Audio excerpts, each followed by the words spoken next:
নাজিৰাত দিখৌ নদীৰ জলপৃষ্ঠ বৃদ্ধি নগা পাহাৰত হোৱা অত্যাধিক বৰষুণৰ ফলত আজি ফেনে ফুটুকাৰে বাঢ়ি আহিছে বৰলুইতৰ অন্যতম উপনদী দিখৌ বহাগৰ নপানীয়ে ৰাইজৰ মাজত আনন্দ বৃদ্ধি পাইছে।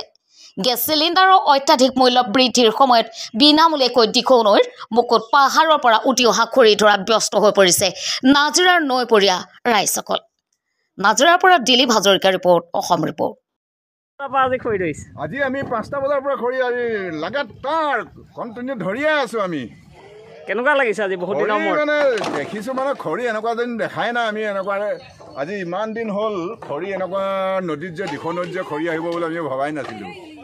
কিমান বছৰৰ পৰা আপোনাক এনেকৈ নৈৰ কিনাৰত খৰি আজি 15-20 বছৰৰ পিছতহে এনেকুৱা খৰি এবিধ আহিছে। ভাল লাগে গোটেই হেৰিয়াৰ গেছৰ চিলিণ্ডাৰ মূল্য বৃদ্ধিৰ সময়ত ইয়াত এনেকৈ ৰাইজে খৰি পাইছে, কেনেকুৱা লাগিছে? সেইটো এটা বৰ বঢ়িয়া, আৰু ভগৱানে দি দিছে নেকি জানো। এনেকুৱা খৰি মই দেখা নাই কিন্তু জীৱনত দেই। আজি 15-16 বছৰ হ'ল, তাৰপিছৰ পৰা খৰি স্পীডটো বেছি হৈ গ'ল।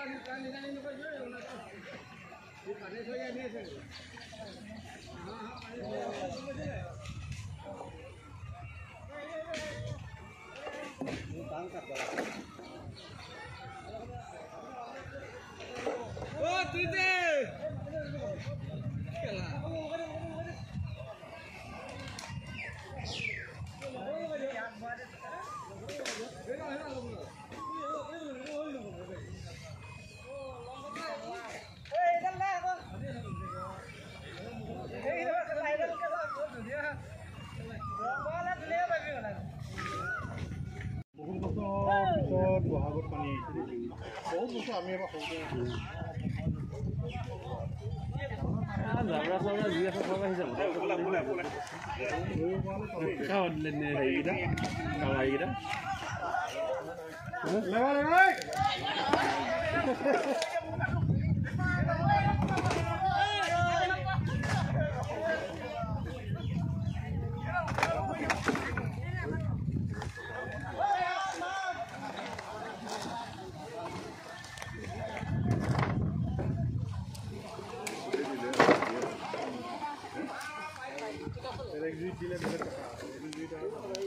নতুন জুইত দিলে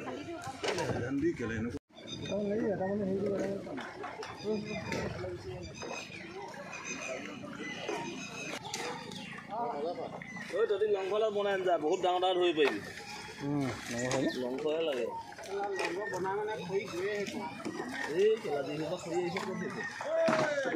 হাকুটি যাব দিয়ক।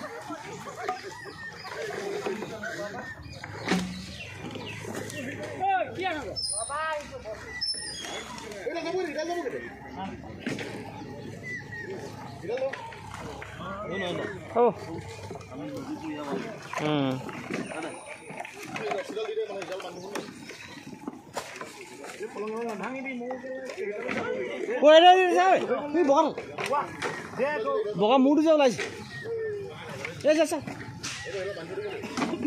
সেই পাতিছে